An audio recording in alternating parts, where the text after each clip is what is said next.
Good morning, guys. Today I am excited to introduce you to the pile.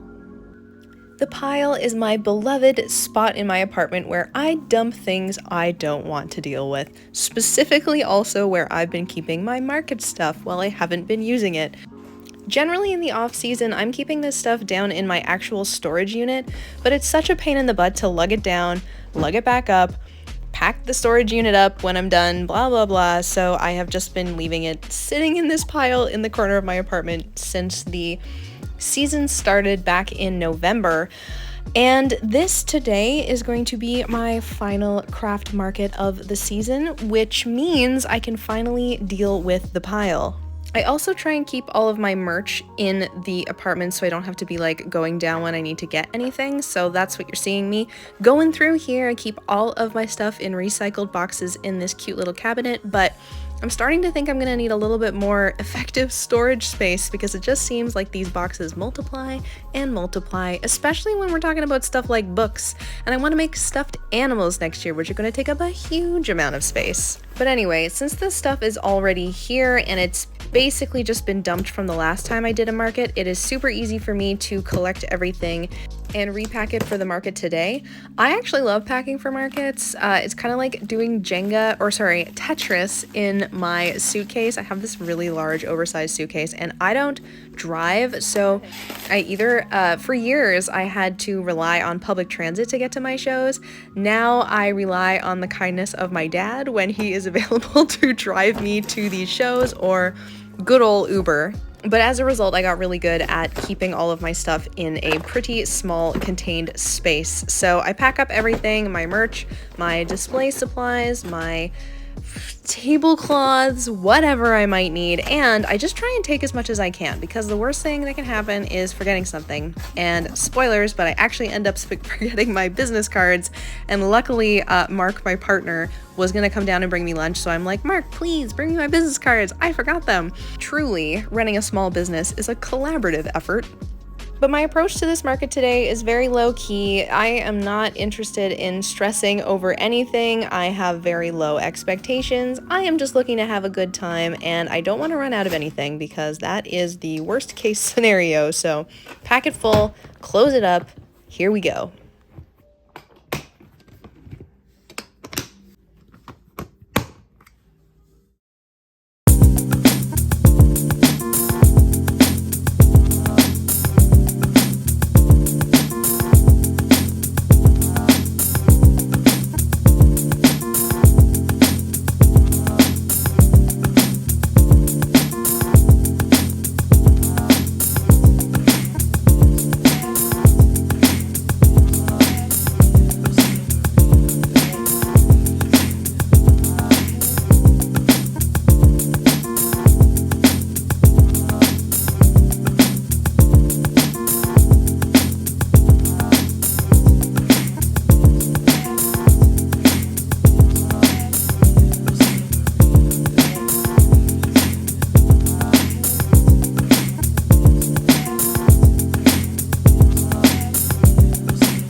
Oh my goodness. We are back in the apartment, safe, sound from the world.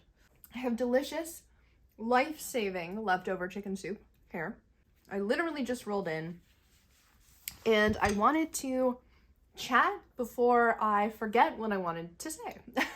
So here's the thing. I said that this market was Saturday and Sunday, but I have made the executive decision not to go back tomorrow. This is not something that I would usually do. I generally just stick it out for the 2 days because honestly, markets are super fun. My table mates were really kind. All the people that I interacted with in the market were really excellent too. But one of the things that was not super excellent were the sales. And the thing is, I acknowledge that the markets have more value beyond just making money and making money back that has been invested into actually being there. But in this particular case, I am going on a trip first thing Monday. I would be working tomorrow at that market, not getting home until 7. that would give me only a few hours in the evening to clean the house, to pack my bags, to do anything that I need to do in order to take that trip. And I just weighed it and I was like, okay, so the sales today were not bad at all. The first half of the day was quite slow, but it started at noon, and then at 3 o'clock there was a festival happening in the square outside of the building where we were having our market. Between 12 and 3, slow. 3 to 6, not bad. Did like, I think it was like, should we talk numbers? Do you want to know numbers? Yeah, why not?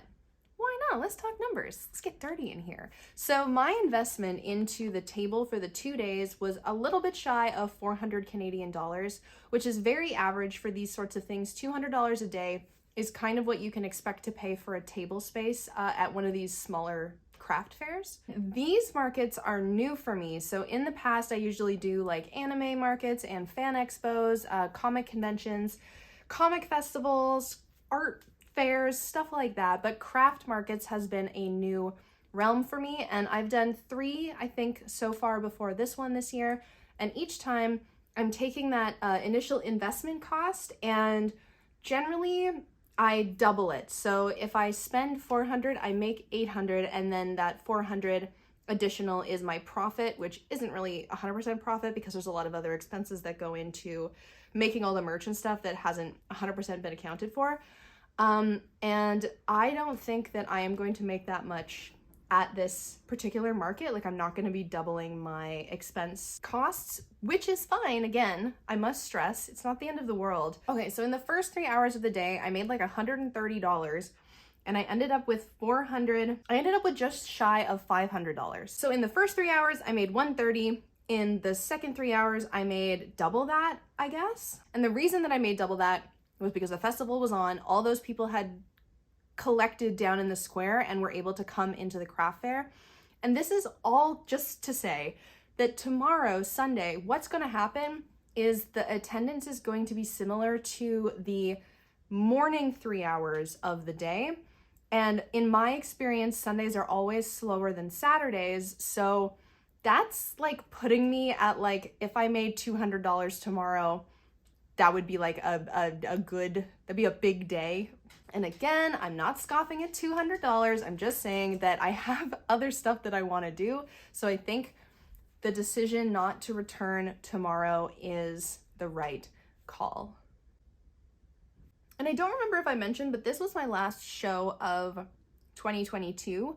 I didn't really do that many this year. I did a handful of the anime type comic fair markets that I'm used to doing. And then I did the 4 craft fairs in the fall and winter season. And I really think that I've fallen back in love with it. During the pandemic, when none of these things were happening, I wasn't really sure if I wanted markets to be a part of my business anymore. But there's something like so rewarding about connecting with people in person, because you get something out of it that you just don't when you're doing online shop sales. And so I have applied to a bunch of anime fan type events for 2023.